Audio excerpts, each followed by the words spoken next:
తండ్రి, కుమారుడు, పరిశుద్ధాత్మ త్రియేక దేవుని నామంలో ఈ ప్రాతకాల ఆరాధన ప్రారంభించుచున్నాను. దేవుడు ఆయన మహిమ కొరకును, మనందరి ఆశీర్వాదం కొరకు, మన కుటుంబాల మేలు కొరకు ఈ ఆరాధనను కటాక్షించి దీవించునుగా. ప్రార్థన చేద్దాం. సర్వోన్నతుడవు, ప్రేమగల దేవ, మా సృష్టికర్త, విమోచకుడా, మీకు స్తోత్ర. ఈ ప్రాతకాల సమయం మమ్మలను మీ సహవాసంలోనికి పిలిచినందుకు వందనాలు. కూడి ఉన్న ప్రతి కుటుంబాన్ని బట్టి స్తోత్ర, ప్రతి బిడ్డను బట్టి స్తోత్రాలయ. ఆరాధనాది నుండి అంతం వరకు మేము మీ పాత్రలుగా వాడబడచ్చు. అలాగే నాయన, ఈ ప్రాతకాల ఆరాధనలో పాలుపంపులు పొందుతున్న ప్రతి కుటుంబం మీ పరిశుద్ధ నామమును ఘనపరచునట్లు ఈ ఆరాధన అంతటిని కటాక్షించమని యేసుక్రీస్తు పుణ్యనామంలో బ్రతిమలాడి ప్రార్థిస్తున్నాం తండ్రి, ఆమేన్. అందరం కలిసి 43వ కీర్తన, శ్రీయేసు కర్తను సేవ చేయుటకు అనే కీర్తన పల్లవి మొదటి 3 చరణాలు మాత్రం పాడుతున్నాం. శ్రీయేసు కర్తను సేవ చేయుటకు మేల్కొను, శ్రీయేసు కర్తను శ్రేయముల నెరింగి నీకు రేయి పవలో సంగి ఎడబాయని అంతరంగి అపాయంబు త్రోయ సహాయంబు చేయ శ్రీయేసు కర్తను సేవ చేయుటకు మేల్కొను, శ్రీయేసు కర్తను నిదురయందు నేడు క్షేమముదవగాచినాడు, సూర్యుడుదయమాయే చూడు, నీ హృదయమున సదమల పదవులు దయింప శ్రీయేసు కర్తను సేవ చేయుటకు మేల్కొను, శ్రీయేసు కర్తను అంధకారమణగన్ హృదయాంధకార మణగన్ ప్రభునందు తెలివి కలుగన్, నీ బంధనలుడెందమున కందముగా గూర్చి శ్రీయేసు కర్తను సేవ చేయుటకు మేల్కొను, శ్రీయేసు కర్తను కంటి పాపవలెను నిన్ను గాయువాని దయను కనుగొంటివి స్తోత్రమును, చేయుమింటికి నీ మంటి కన్నింటికి ని కర్తయని శ్రీయేసు కర్తను సేవ చేయుటకు మేల్కొను, శ్రీయేసు కర్తను. తండ్రి యొక్కయు, కుమారుని యొక్కయు, పరిశుద్ధాత్మ యొక్క నామమున ఆమేన్. ప్రభువా మమ్మను కనికరింపుము, ప్రభువా మమ్మను కనికరింపుము, క్రీస్తు మమ్మను కనికరింపుము, క్రీస్తు మమ్మను కనికరింపుము, ప్రభువా మమ్మను కనికరింపుము, ప్రభువా మమ్మను కనికరింపుము. అందరం కలిసి అపోస్తలుల విశ్వాస ప్రమాణం ఒప్పుకుందాం. భూమి ఆకాశములను సృజించిన సర్వశక్తి గల తండ్రిని దేవుని నమ్ముచున్నాను, ఆయన ఏక కుమారుడును మన ప్రభువైన యేసుక్రీస్తు నమ్ముచున్నాను.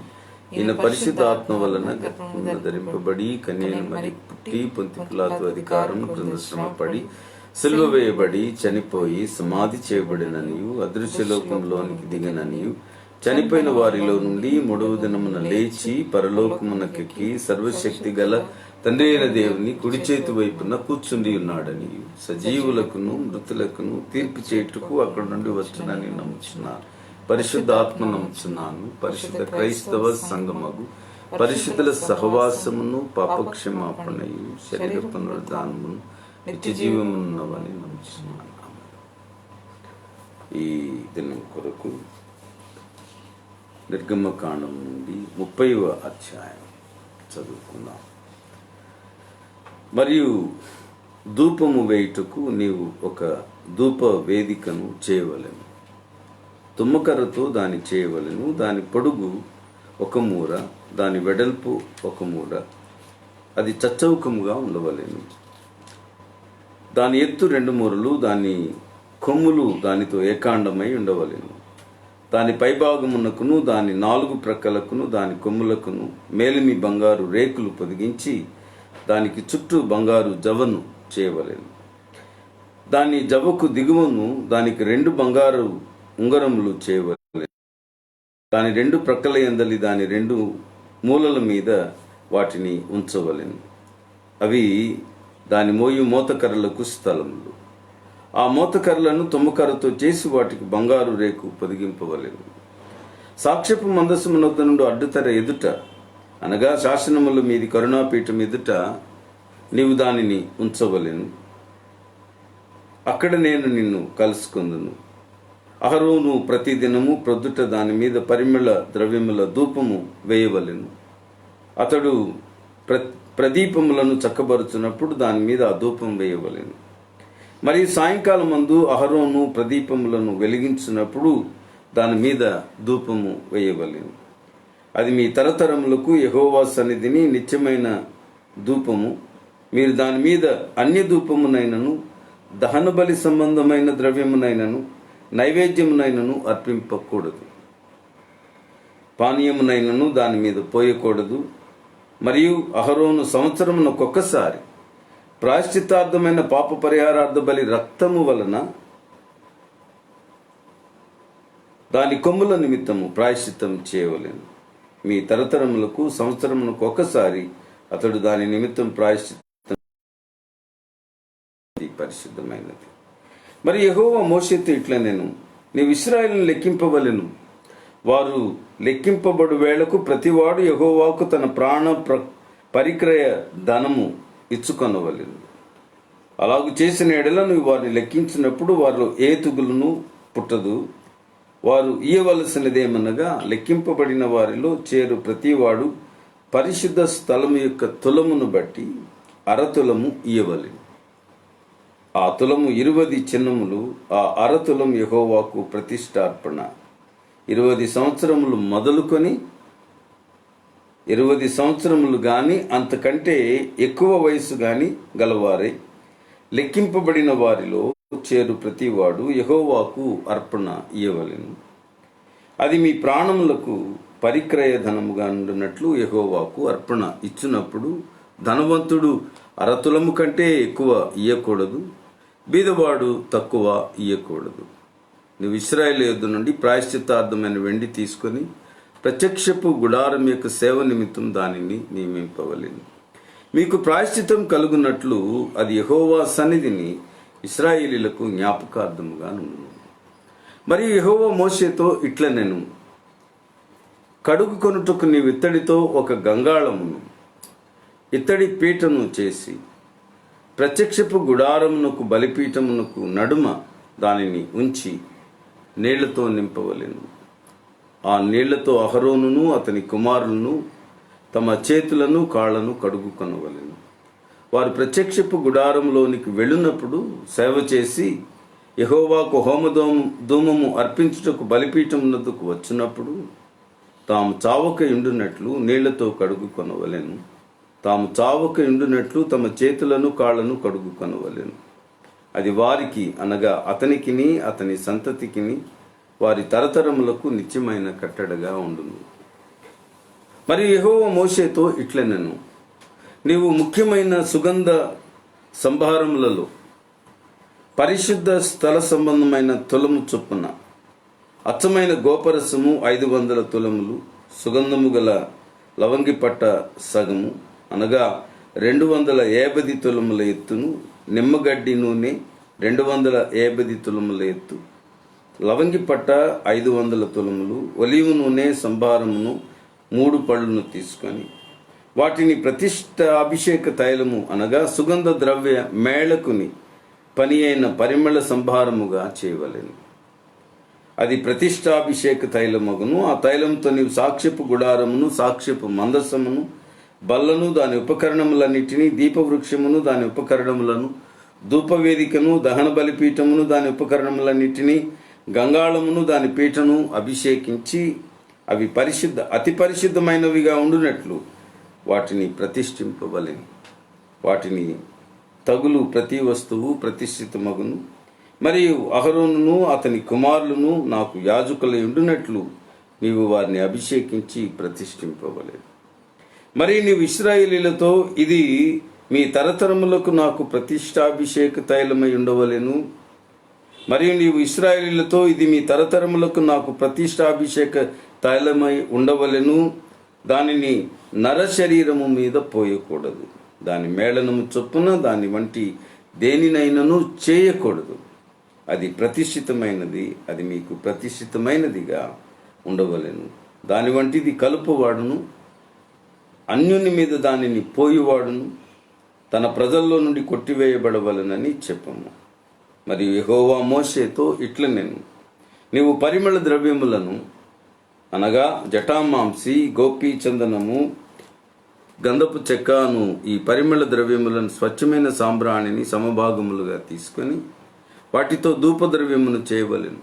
అది సుగంధ ద్రవ్య మేళకుని పని చొప్పున కలపబడి ఉప్పు గలదియు స్వచ్ఛమైనదియు పరిశుద్ధమైనది అయిన సుగంధ ధూప సంభారం. దానిలో కొంచెము పొడి చేసి నేను నిన్ను కలుసుకుని ప్రత్యక్షపు గుడారములోని సాక్ష్యపు మందసం ఎదుట దానిని ఉంచవలెను. అది మీకు అతి పరిశుద్ధముగా ఉండవలెను. నువ్వు చేయవలసిన ఆ ధూపద్రవ్యమును దాని మేళనం చొప్పున మీ నిమిత్తము మీరు చేసుకునకూడదు. అది యెహోవాకు ప్రతిష్ఠితమైనదిగా ఎంచవలెను. దాని వాసన చూచుటకు దాని వంటిది చేయవాడు తన ప్రజలలో నుండి కొట్టివేయబడవలెను. క్రీస్తు యేసునందు ప్రియమైన కుటుంబాలకు ప్రభు ఆశీస్సులు తెలియజేస్తూ ఉన్నాను. ఈ ప్రత్యేకమైనటువంటి అధ్యాయం మరికొన్ని విషయాలను మనకు ప్రత్యక్ష గుడారముకు సంబంధించినటువంటి ఒక ప్రాముఖ్యమైన విషయాన్ని బోధిస్తూ ఉంది. ఇది ఈ అధ్యాయంలో మనకు మొత్తం 5 విషయాలు ప్రస్తావించబడ్డాయి. మోషే గారు వాటిని పొందుపరచడం గమనిస్తూ ఉన్నాం. ఇది వాస్తవానికి 25వ అధ్యాయంలోనే పొందుపరచబడవలసినటువంటి అంశం ఇది, విషయాలు ఇది. కానీ ఎందుచేతను 30వ అధ్యాయంలో ఈ ఆలయ ప్రతిష్ఠిత ఇవన్నీ కూడా జరిగించబడి అహరోను అతని కుమారులు అభిషేకింపబడిన తరువాత ప్రస్తావన చేయబడటం గ్రంథకర్త యొక్క ఉద్దేశం ఏమిటో మనకు తెలియదు. కానీ ఈ విధంగా ఈ సుగంధ సంభారముల యొక్క తయారీ దేవుని పరిశుద్ధ స్థలంలో, అతి పరిశుద్ధ స్థలంలో వాడబడవలసిన వాటిని గురించిన ప్రస్తావన ఈ అధ్యాయంలో 5 ప్రాముఖ్య విషయాల ద్వారా మనకు తెలియజేయబడుతూ ఉన్నాయి. మొదటిది ఏమిటంటే ధూపవేదిక.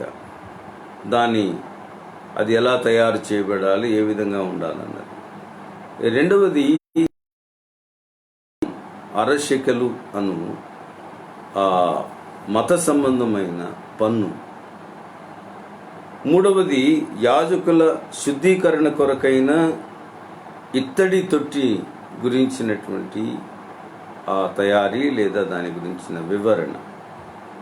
నాలుగవది అభిషేక తైలం యొక్క తయారీ విధానం. చివరిదిగా బంగారు ధూపవేదిక మీద సుగంధభరిత రూపమును గురించిన వివరణ. ఈ విధంగా ఈ 5 అంశాలు ఇందులో పొందుపరచబడి ఉన్నాయి. మొదటిది ధూపవేదికను గురించి దేవుడు చెప్తున్న మాటలు. ఇది తుమ్మకర్రతో తయారు చేయబడాలి. అది పొడవు వెడల్పులు 4 వైపులా కూడా 1.5 అడుగు మాత్రమే ఉండాలి.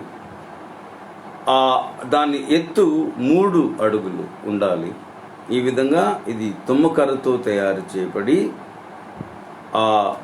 1.5 అడుగుల భాగం అంతా కూడా చచ్చౌకముగా 4 అంటే చతురస్రంలో ఉన్నటువంటి ఈ భాగం అంతా కూడా బంగారు రేకులతో పొదిగింపబడినదిగా ఉండాలి.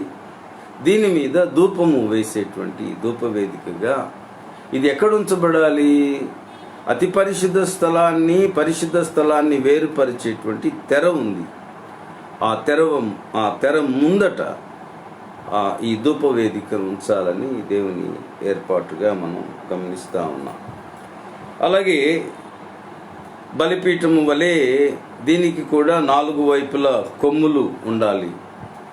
అది కూడా ఈ 4 కొమ్ములు బంగారు రేకులతో పొదిగింపబడాలని దేవుని సూచనగా మనం గమనిస్తాం. అలాగే ధూపవేదిక అతి పరిశుద్ధ స్థలాన్ని వేరుపరుస్తూ ఇక్కడ ఉంచబడినదిగా ఈ అర్పణ అంతా కూడా ఇది ఉదయ సాయంకాలములలో దీని మీద ఈ ధూపములు వేయటానికి, అలాగే దీని మీద ఉంచబడిన సుగంధ ద్రవ్యములను అతి పరిశుద్ధ స్థలంలో మందసము ఉంచబడిన కరుణాపీఠం ఎదుట కూడా ధూపము వేయడానికి ఉపయోగపడినట్లుగా దేవుడు వీటిని గురించి తెలియచేయటం మనం గమనించాలి. ఇది తెర ఎదుట ఉంచబడవలసినటువంటి బల్ల. ఈ ధూపవేదిక అనుదిన ప్రార్థనకు సంబంధించింది అని అంటారు పండితులు. హెబ్రీ పత్రికలో 9వ అధ్యాయం 3-4 వచనాలు కూడా మనం గమనిస్తే ఈ ధూపవేదిక అతి పరిశుద్ధ స్థలంలో ఒక భాగంగా దానిని గ్రంథకర్త, హెబ్రీ పత్రిక రాసిన గ్రంథకర్త ప్రస్తావన చేయడం మనం గమనిస్తాం. ఆ విధంగా ఇది అనుదిన ప్రార్థనకు సూచన. ఉదయ సాయంకాలములు విశ్వాసి దేవుని పరిశుద్ధ నామంలో ఈ అర్పణలు ఎలాగైతే ఈ సుగంధ ద్రవ్యాలు అర్పించబడుతున్నాయో, అలాగే ఉదయ సాయంకాలంలో మనుష్యులు దేవునిని ఉదయ సాయంకాలంలో ప్రార్థించాలి అనే సూచన కూడా ఇక్కడ మనకు ఆత్మీయంగా మనం గ్రహించగలిగినటువంటి ప్రాముఖ్యమైన విషయంగా గమనించాలని మనం చేస్తూ ఉన్నాం. మనం ఈ ధూపవేదిక మీద నుండి ఈ ధూపార్తెను నిప్పును తీసుకోవాలి. అలాగే తన పిడికెళ్లతో పరిమళ ధూప చూర్ణమును తీసుకొని ఈ బల్ల మీద ఎప్పుడు ఆ చూర్ణం ఉంచబడుతుంది. దాన్ని తీసుకొని శాసనముల మీద అతి పరిశుద్ధ స్థలములో కరుణాపీఠం దగ్గర ఆ శాసనముల మీద ఉన్నటువంటి ఆ బల్లకు యెహోవా సన్నిధిని ఆ ధూపము వేయాలి. ఆ ధూపం వేసినప్పుడట కూడా ఆ పొగతో నింపబడి ఉంటుంది అని గ్రంథకర్తలు తెలియచేస్తారు. ఈ విధంగా అతి పరిశుద్ధ స్థలములో మందసము మీద కూడా ఈ ధూపము వేయడానికి దేవుడు ఈ విధంగా ఈ ధూప వేదికను తయారు చేయించినట్టు మనం గమనిస్తా ఉన్నాం. తర్వాత అహరోను ఈ బల్ల మీద ఉదయ సాయంకాలాలు ఆయన అర్పించాలని లేఖనం రాయబడటం మనం గమనించాలి. ఈ విధంగా ఈ ధూపము వేయబడేటువంటి ధూపవేదికను గురించిన విషయాన్ని మనం గమనిస్తూ ఉన్నాం. రెండవ విషయం, అరశెకలు అనబడినటువంటి విశ్వాస సంబంధమైన పన్ను, దేవాలయ పన్ను. ఇది బహుశా దేవుని ప్రజలైనటువంటి ఇశ్రాయేలీలకు దేవుడు విధిస్తున్న పన్ను ఇది. ఆ తర్వాత కొన్ని రకాల పన్నులు కూడా ఉన్నాయి, దశమ భాగం చెల్లించటం, ఇట్లాంటివి కూడా దేవుడు విధిస్తున్న మొదటి రకమైన పన్ను అరశెకెలు అనబడిన బంగారు వెండి నాణెం వరకు ఇశ్రాయేలు ప్రజలు 20 సంవత్సరాలు మొదలుకొని ఆ వయసు నుండి వారు చెల్లించవలసి ఉన్నది. లేవీయులేమో వారు పుట్టినది మొదలుకొని వారు దేవుని పరిచర్య కొరకు ప్రతిష్ఠ చేయబడిన వారు. దేవుని పరిశుద్ధమైన పరిపాలనలో ఉండేటువంటి ప్రజలు, సాధారణ ప్రజలు, లేవీయులు కాని వారు తమ 20వ ఏట నుండి ఈ పన్ను చెల్లించవలసిన బాధ్యత ఉన్నది అని మనం గమనిస్తూ ఉన్నాం. గనక ఈ అరశేకెలు అనబడిన పన్ను విధించబడినటువంటి తీరు ఇది సాధారణంగా జనాభా లెక్కలు తీసుకున్నప్పుడెల్లా కూడా ఈ 20 సంవత్సరాల ప్రాయం ఉన్న వారు ఎవరెవరు ఉన్నారో వారందరి పేర్లు రాస్తారు కూడా. ఆ విధంగా వారు ఈ పన్ను దేవాలయానికి ప్రధాన యాజకునికి వారు చెల్లిస్తూ ఉంటారు. దీనిని తలసరి విమోచన క్రయధనం అని పిలిచారు. ప్రతి వ్యక్తి కూడా ఇది దేవుడు కాపాడుచున్న విమోచన క్రయధనం. ఇది ఆ విధంగా వారు పన్ను చెల్లించాలి.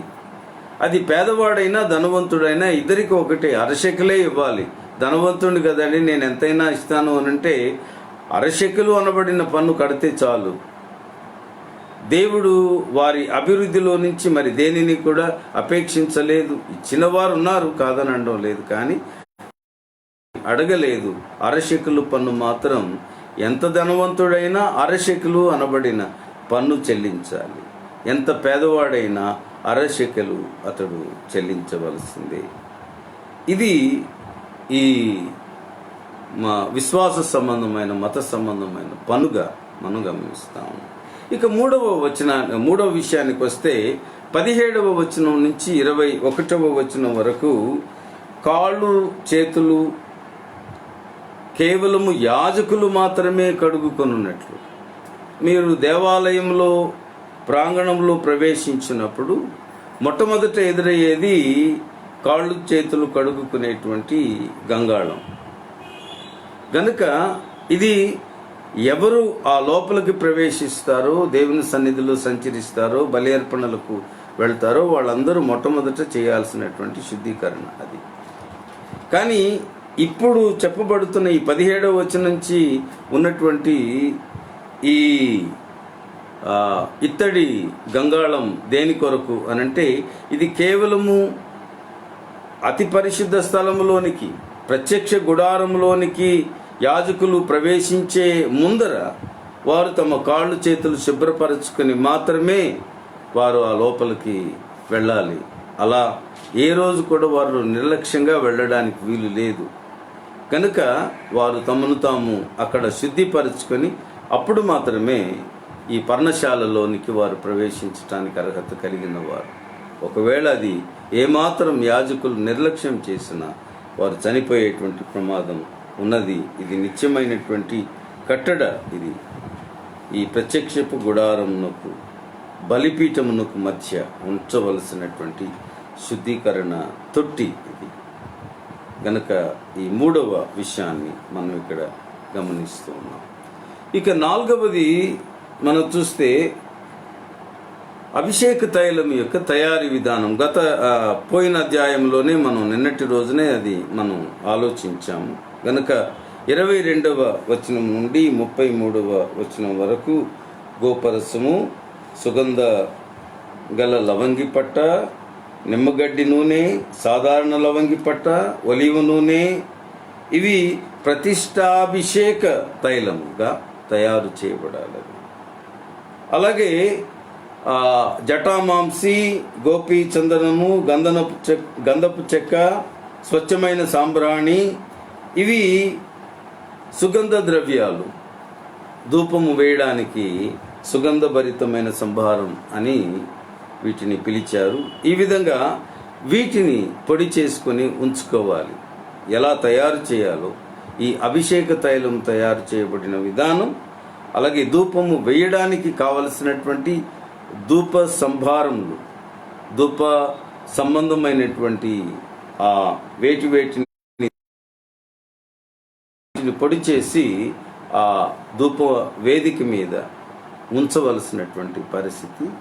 కనుక ఈ ధూప వేదిక మీద ధూపం వేస్తాడు ఉదయ సాయంకాలములు. ఇది ప్రార్థనకు గుర్తు అని చెప్పాను. అలాగే అతి పరిశుద్ధ స్థలంలో ప్రవేశించినప్పుడల్లా కూడా దేవుని యొక్క అతి పరిశుద్ధ స్థలంలో మందసము ఎదుట మీద ఈ అర్పణము అతడు అర్పించాలి. అది కూడా ఈ లోపల ఉన్నటువంటి పరిశుద్ధ స్థలంలో ఉన్నటువంటి ఈ బల్ల మీద, అనగా ధూప వేదిక మీద ఉన్నటువంటి ఆ పొడిని తీసుకొని అప్పుడు మరలా అతి పరిశుద్ధ స్థలంలో ధూపం వేయటానికి దేవుడు ఏర్పాటు చేశాడని మనం గమనిస్తాము. ఇక చివరిది 34వ వచనం నుంచి, యెహోవా మోషేతో ఇట్లా నేను నీవు పరిమళ ద్రవ్యములను జటామాంసి, గోపి, చందనము, గంధపు చెక్కను ఈ పరిమళ ద్రవ్యములను సమభాగములుగా తీసుకుని వాటితో ధూప ద్రవ్యమును చేయవలెను. అది సుగంధ ద్రవ్య మేళకుని పని చొప్పున కలపబడి ఉప్పు కలదిగా, స్వచ్ఛమైనదిగా, పరిశుద్ధమైనదిగా సుగంధ ధూప సంభారం. 3 ప్రాముఖ్యమైన గుణ లక్షణాలు చెప్తున్నాడు. ఇందులో ఉప్పు కూడా చేర్చబడాలి అని. రెండవది అంటే అర్పించేటప్పుడు ధూపంతో పాటు కూడా ఆ చిటపట శబ్దం కూడా దేవుడు వినాలనేటువంటి ఉద్దేశం ఇక్కడ. రెండవది ఈ ధూప సంభారంలో స్వచ్ఛమైనది ఏది కూడా స్వచ్ఛము కానిది ఇందులో ఉండటానికి వీలు లేదు. మూడవది పరిశుద్ధమైనదిగా దానిని భావించాలి, సుగంధ భరితమైనదిగా ఉండాలి. అందుకని ఈ వస్తువులన్నిటినీ కూడా పౌడర్ చేసి ధూపం వేసేటువంటి ప్రక్రియలో ప్రధాన యాజకుడు, ఎందుకంటే అతి ప్రధాన యాజకునికే ఉంది గనక ఈ బాధ్యత యాజకులకు ఇవ్వబడలేదు. ఇది ప్రధాన యాజకునికి ఇవ్వబడినటువంటి ధూప విధానం అని మనం గమనిస్తా ఉన్నాం. యెహోవాకు ప్రతిష్ఠితమైనదిగా వీటిని గమనించాలన్నాడు. ఈ తయారీలో ఈ సుగంధ తైలము కానీ సుగంధ భరితమైనటువంటి ఈ పొడి ఇశ్రాయేలీయులు తమ ఇష్టానుసారముగా తమ గృహాలలో తయారు చేసుకోవడానికి వీలు లేదు. అలాగే ఇది కేవలము దేవుని అతి పరిశుద్ధ స్థలములో మాత్రమే వాడబడవలసిన ప్రత్యేకమైనటువంటి విషయాలు. వీటిని ఏ మనుష్యుడు కూడా తాను ఆఘ్రాణించాలని ప్రయత్నం చేయకూడదు. ఆ వాసన చూడాలని కూడా సాధారణ మనుష్యులు ప్రయత్నం చేయడానికి వీలు లేదు అన్నది ఖండితమైన ఆజ్ఞ. సాధారణంగా మనం పరిశుద్ధ స్థలంలో వాడబడేటువంటి వస్తువుల పట్ల నిర్లక్ష్యం కనబరచకూడదు.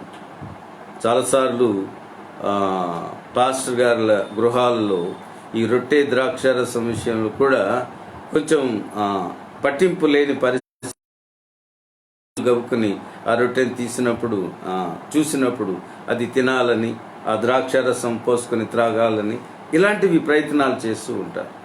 దేవునికి అర్పించబడేటువంటి ప్రతి ఏర్పాటులో కూడా ఈ కుటుంబాలు, ఇవి యాజకుల కుటుంబాలు అనండి, సాధారణమైన వాళ్ళు కానివ్వండి, మనం వాటిని ఇష్టానుసారంగా వాడుకోవడానికి వీలు లేదు. నేను ఒక సంఘంలో పనిచేసినప్పుడు మేము పరిశుద్ధ స్థలంలో వాడబడేటువంటి పాత్రలు మేము ఊరు వెళ్ళినప్పుడు నీళ్లు పట్టుకోవడానికి ఏమీ లేక అక్కడ ఆ రాత్రి వేళ పండుకునే యవ్వనస్తులు ఈ పాత్రలో నీళ్లు పట్టుకొని తాగు చేస్తే నేను తిరిగి వచ్చినప్పుడు వాళ్ళ మీద కోపగించుకోవడం జరిగింది. అలాగే మనం లేఖనాలలో గమనిస్తాం కదా, కొంతమంది రాజులు వారు అతి పరిశుద్ధ స్థలంలో వాడబడే పాత్రలలో వారు ద్రాక్షారసం సేవించి దేవుని నామాన్ని గణహీనపరిచారు, వారు సంహరించబడ్డారని కూడా చూస్తాం. కనుక దేవునికి సంబంధించినది ఏదైనా సరే అది పరిశుద్ధమైన భావంతో చూడబడవలసిందే. మన అనుదిన నడవడికలో కానీ ఆచారాలలో కానీ ఏ రోజు వాటిని మనం నిర్లక్ష్యం చేయకూడదు. దేవునికి సంబంధించిన సుగంధభరితమైనటువంటి వస్తువులు కానీ, దేవుని సన్నిధిలో వాడబడే ఏ పాత్ర కానీ అది మనం గౌరవించవలసిందే. దానిని మానవరీత్యా ఉపయోగించుకోవడానికి వీలు లేదు. దేవుడు దానిని ఖండితంగా చెప్పాడు. అలాంటిది మీరు ఇలా ఈ తైలము వంటిది మీరు చేసుకోవద్దు, అలాగే సుగంధ పొడి వంటి దానిని మీరు తయారు చేసుకోవద్దు. ఇది కేవలము దేవుని కొరకు మాత్రమే వాడబడాలి అని ఖచ్చితమైన మాట దేవుడు చెప్పడం గమనిస్తాం. ప్రార్థన చేద్దాం. కృపగలిగిన తండ్రి, మీరు ఇచ్చిన వాక్యం కొరకు ఉన్నారు నాయనా. మా జీవితాల్లో మీ ఎడల భయభక్తులు కలిగి మేము ఉండాలని మీరు కోరుకుంటున్నారు. మమ్మల్ని తండ్రి వలె ప్రేమించు దేవుడు అయినను నీ పరిశుద్ధత విషయంలో మేము ఏమాత్రం నిర్లక్ష్యముగా ఉండడానికి వీలు లేదని ఖచ్చితంగా చెప్పినటువంటి బోధించిన దేవుడు. నీ పరిశుద్ధ సన్నిధానంలో వాడబడే వస్తువులు కానీ నాయన, అలాగే ఇతరమైన ఒకవేళ సుగంధభరితమైనవి కానీ ఏవైనా మేము వాటిని మా ఇష్టానుసారంగా ఉపయోగించుకున్నట ఆశీర్వాదం కాదు అని మీరు బోధిస్తారు. ఇదిగో తండ్రి, మేము మీ లేఖనంలో సత్యములను గమనిస్తున్నప్పుడు మా విశ్వాసము అంతకంతకు బలపరచబడినట్లు కృపదయచేయండి. మీ ఎడల మా విధేయత బలపరచబడినట్లు సహాయం చేయండి. మీ ఎడల మా గౌరవము భయభక్తులు బలపరచబడినట్లు ఆశీర్వదించండి. ప్రతి కుటుంబాన్ని దీవించండి అయ్యా. ఆరాధనలో పాలు పంపులు పొందుతున్న వారందరినీ ఆశీర్వదించండి. అలాగే వారి వారి కుటుంబాలలో మీ ఐశ్వర్య సమృద్ధిని దయచేయండి. జన్మదినములు ఎవరెవరు ఆచరించుకుంటున్నారో వారికి నూతన సంవత్సర దీవెనలు దయచేయండి ప్రభు. అలాగే రానున్న అనేక సంవత్సరాలలో వారికి మెండైన ఆశీర్వాదాలు ఇవ్వండి. దయగలిగిన మా తండ్రి, ఈ దిన ప్రయాణం అంతట్లు మా పనులలో బాధ్యతలలో మీ బలాన్ని మాకు దయచేయండి ప్రభా. మేము అధికారుల దగ్గర పని చేయనప్పుడు, అలాగే తండ్రి ఈ లోకంలో మేము జీవిస్తున్నప్పుడు మేము మీ బిడలంగా పవిత్రత కలిగి రాజీ పడకుండా నీకు ఇష్టమైన నడత కలిగిన వారంగా ఉండటానికి మమ్మల్ని బలపరచమని ప్రభా, ఈ ప్రార్థనా సహవాసంలో ఉన్న ప్రతి కుటుంబాన్ని బహుగా దీవించి వర్ధిల్లించి వారు మీ ఎడల విధేయుల ఇంకను మిమ్మల్ని గణపరిచినట్టు ఉన్నతమైన పరిచర్య ఆశీర్వాదాలు వారికి దయచేయండి ప్రభు. మా కుటుంబాలన్నింటినీ దీవించమని దినదీవులతో మమ్మల్ని నింపమని. ఎవరెవరు బలహీనులు ఉన్నారో, అనారోగ్యములతో బాధపడుతున్నారు, అటు వారిని దర్శించి స్వస్థపరిచి క్షేమం ఆరోగ్య బలములు దయచేయండి. యేసుక్రీస్తు పుణ్యనామంలో ప్రతిమలాడి ప్రార్థిస్తున్నాం తండ్రి, ఆమేన్. పరలోకమందున మా తండ్రి, నీ నామం పరిశుద్ధపరచబడుగాక, నీ రాజ్యం వచ్చుగాక, నీ చిత్తం పరలోకమందు నెరవేరుస్తున్నట్లు భూమి అందు నెరవేరుగాక. మా అనుదిన ఆహారం నేడు మాకు దయచేయము. మెడల ప్రార్థన చేసిన వారిని క్షమించిన ప్రకారం మా ప్రార్థన క్షమించు. శోధలోనికి ఏకాదశి మేము తప్పించము. రాజ్యము, శక్తి, మహిమ తనైన దేవుని ప్రేమ, ప్రభువైన యేసుక్రీస్తు కృప, పరిశుద్ధాత్మ దేవుని అన్యోన్య సహవాసం సదా మీకు అందరికీ మీ కుటుంబాలకు తోడుగానిచ్చి ఆశీర్వదించి వర్ధిల్ల చేయను కాక. ఆమేన్.